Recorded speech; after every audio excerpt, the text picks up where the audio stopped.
Welcome, everybody. Happy Monday morning. We are leaping into the week here with no other than Patrick Fingles right now of Leap.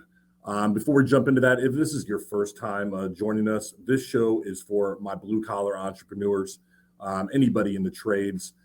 You're getting your weekend done. It's time to switch off that brain. It's time to leap into the week right now. We're going to bring you some knowledge, some insight, some perspective to switch that brain off, switch it on the right way, and get started with your business here on this Monday morning. So happy Monday morning to you, Patrick, and your entire team over there at Leap. Happy Monday. Ready to go. All right, man. Ready to go here. Time is going to be something we know is valuable for you. So if you're in your truck, you're heading into work, you're just getting to the office and turning us on, we're going to keep this right to the point to bring value to you today. We are talking about those business indicators, everybody, those numbers, those KPIs, the things that you need to be tracking to make sure that you have a successful business. Patrick, I want to ask you question number one right here. Leap is such an incredible platform for contractors. You can track about anything you want in your business from the sales or operations side. But is there a number in your experience that is maybe more important than others or is rarely tracked and looked at and it should be? Tell me where you stand on this as far as the numbers are concerned. I want to answer this question a little bit big, but it'll answer the question within the question. Right. You use the term KPIs, and I think everybody uses that term, KPI. Well, there's another term, it's called a metric.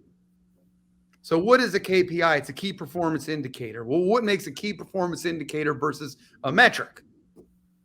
A metric is a leading indicator. So, the difference in that is everybody just throws that word around. Like, what's your KPIs? Closing percentage. What's your KPIs? Installation timeline. Yeah. Well, there's a lot of things that can impact closing percentage. Like if I were to say to you, what's a better closing percentage? You ran 2 leads and sold 1, or you ran 20 leads and sold 9? Who's a stronger rep? You understand? So what I'm saying is you would say, well, the closing percentage would be 50%, but hey, 2 leads, it's a small sample size. 9 for 20, that's a solid number, but it's like 45%. Yep. So what are the metrics that support closing percentage? Like so those are the numbers that like people typically don't track that they need to track, right? So it typically comes down to tracking rhythm. And whenever you go to these other kind of industry experts that, or kind of trainers, I think most people lose the rhythms. How many phone calls did you make? Right? What was the answer rate of those phone calls? How many pitches did you get off? Right? You just go around, you talked about last week in the sales meeting, you go around the table, you talked about that sales manager. It's like, how many sales did you get last week? I got 2. Terrible. I got 1. Terrible. Well, I only worked 1 day because I was on vacation. Right? So, I think that if your KPI is 2 sales per week, there's scenarios in which you could do 3 sales per week and underperform, and you could do 1 sale per week and you could overperform. So, really tying, typically the rule of thumb is there's typically 3 to 4 metrics per KPI. So think about like a math equation.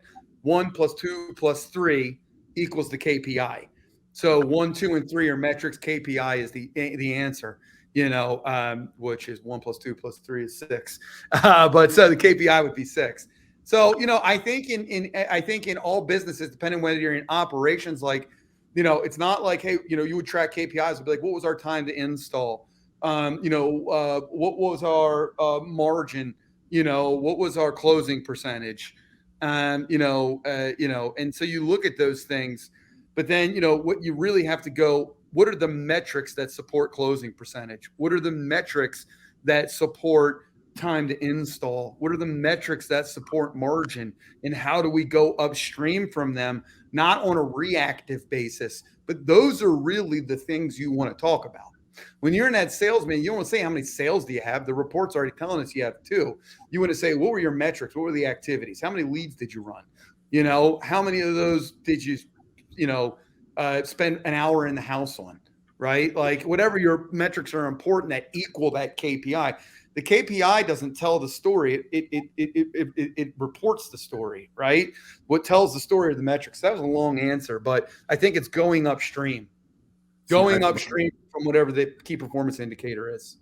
When I hear metrics and what you're talking about, I hear habits. What are your habits each and every day? Are your habits to make 50 calls, or is it to make the 30 calls and then you're wondering why your KPI is where it is, why you're only closing 3 out of 10. Well, your Correct. habits are telling me you're not doing the things necessary. You're not doing the metrics in order to get there. Yeah. It's almost like that precursor for how you're going to get to that KPI that you want. It's going to be determined by the habits that you have each and every day. Those metrics, those driving forces behind it. Yeah, I would think that's right. I would say, the metrics are the habits and the KPI is the result. So do you want to talk about the result or you want to talk about the habits? Yeah. And, and that's where that, 9, versus, and typically the reason you have, why isn't everything a KPI? Typically the reason you have 3 habits or 4 habits to drive a key performance indicator is to give, autonomy, because it's hard to say that every one of those habits is going to be true every single day. You got to knock on 100 doors a day in order to keep this KPI. Well, it rained on Tuesday and Wednesday. Mm-hmm. So how, is there any other flexibility? Oh, well, your knock to pitch set rate needs to be X. Okay, well, because I didn't knock on the doors I was supposed to knock on last week for any number of circumstances, but I exceeded the set rate. So my KPI is still in check. So whenever you have a KPI, you typically give employees a couple different ways to get to it. And you might like that or you might not like that. That's why it's important to focus on the habit, not the result. The result, you've heard those stories. If we just play our playbook, play our plan, the scoreboard will take care of itself. The scoreboard's the KPI, right? Like the coach is not focused about he's not focused on the score. He's focused on the play.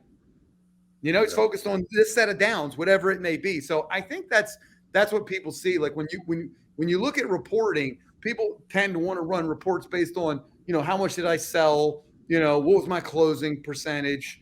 You really want to go upstream from that. Why did I sell what I sold? Why was my closing percentage what it was? Even if it was good and it met the KPI, is there room for improvement? Because you might hit your KPI and you might miss on all your habits and be like, well, holy crap, our KPI is not set right, Well, you answered question number 2, which is why this number is so important. But this leads into question number 3 that I had here for you this morning, which is, when do you know, Patrick, when to pivot? So let's just say you're not hitting those numbers, right? And as a manager, you're sitting there going, you know what, my guys they do have the metrics and the habits that seem to be the right way, but still, Patrick, I'm not hitting the numbers in this company that I want to hit. Is there a time, is it a feeling of, okay, we got to take a step back and switch up our approach right now? I am sure that in your time of doing business and even at Leap, there have been shifts you've had to make in the business that were tough ones to make. How do you make that decision?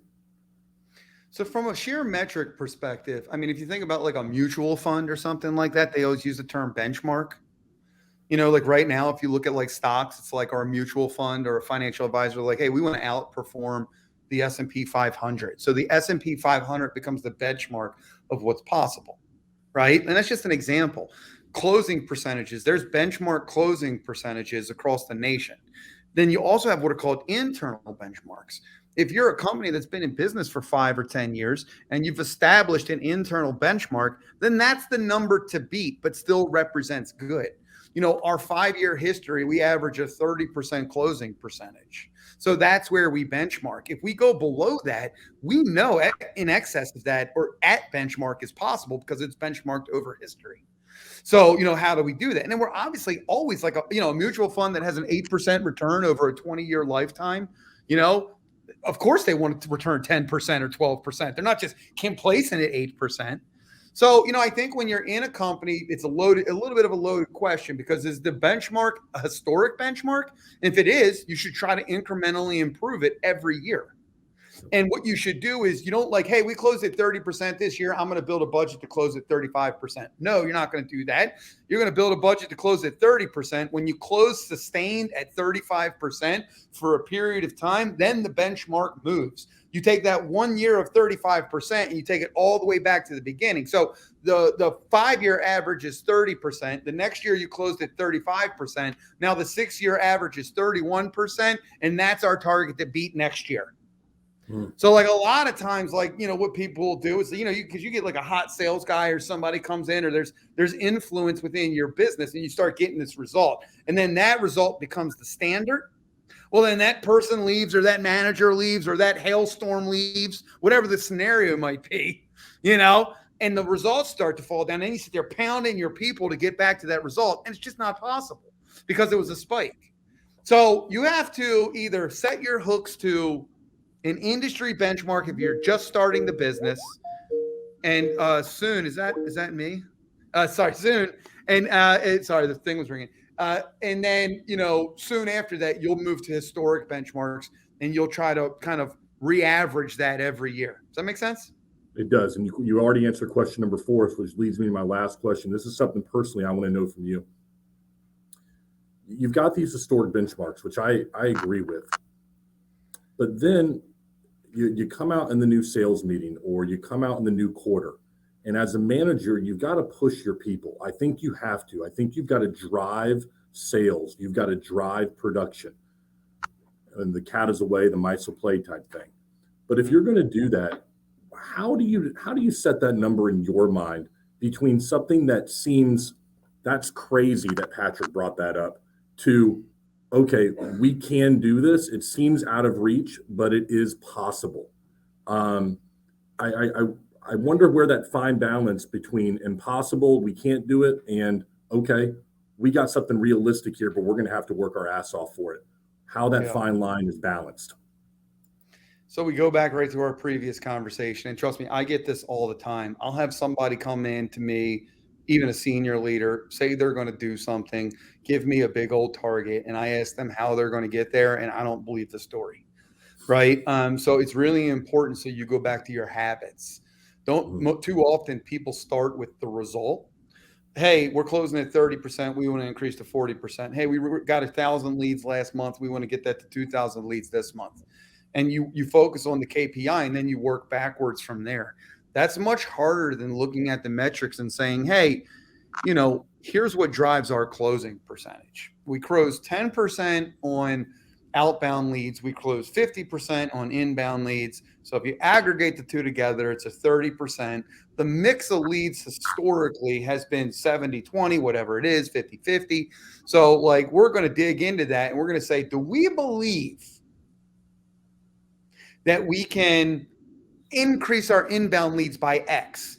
Or do we believe that we can increase our outbound leads closing percentage by X by doing this one little thing? So you kind of go upstream and you see if there's room for improvement in the habits, like we just talked about. So it's much easier for your team to agree, our habit, on average, we're knocking on 75 doors. Do you think now that it's March and the days are a little bit longer and it's May, that we can knock on 90 doors? Like, are we all in on that? Okay, great. We can do that. Like, everybody's bought in. Not talking to them about the KPI. We're just committing to knock on 90 doors. Then I'm going to influence that metric, and then that's going to blow down into my KPI. Well, if we knock on 90 doors, I would expect our conversion rates to stay the same. Everything else is true. Okay, well, that's going to increase that KPI by 2 points. So instead of doing 100,000 or 200,000 this month, we think we can do 220 because the team is committed to knocking on 90 doors, and we're projecting the same conversion rates in the habits and metrics down from that. And that's how you really create a plan to drive a result and get buy-in from the people that typically have to drive the result, which, by the way, is never the person that wants that result or is declaring that result. So, you know, it's always a manager saying, hey, we're going to do 500 this month instead of 300. We'll write the goal up. We're going to do the thermometer. Team's like, yes, because they're not going to say no, because in our interview questions, we know that people they say what you want to hear, but there's no habits to get there. Just hope. Man, just hope. If you're not sitting at your desk and pulled your car over and taking some notes on this one right here, you're missing out. I know I am right now. I'm going to tell you what I'm taking away from this one, Patrick. The KPI versus the metrics, the rhythm and the habits is what I love right there. And go back to the habits. Don't go back to the result when you're looking at setting these goals and these KPIs, as we've talked about, that you have for your team. You need to look at it realistically. Are the habits going to support the numbers that you're throwing out there? And those are 3 things I can take away from it. And I'm confident the audience can take away a lot more, man. I appreciate that, brother.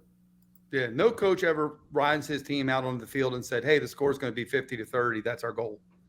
They just going to win, and so they want to win by more. They want to do better. We're gonna run the ball 37 times a quarter, or whatever the case may be. Like, it's the habits. So Yeah. spot on. Folks, if you can't take something away from this to leap into your week the right way, then I don't know what to tell you. All right. I'm pumped up right now. I got a little sweat running down my back after this one. So this is great stuff, Patrick. Thanks so much. Let me tell you, everybody, we got to thank Leap. They make this entire thing possible. The CRM for the professional contractor. Make sure that you go over to Leap to Digital. You can get all that right there. Sign up for a free webinar. They'll take you through everything that Leap can do for you. Until next time, join us next Monday morning. We're going to be talking about more things that can impact your business with Patrick Fingles, CEO of Leap. Till next time, everybody.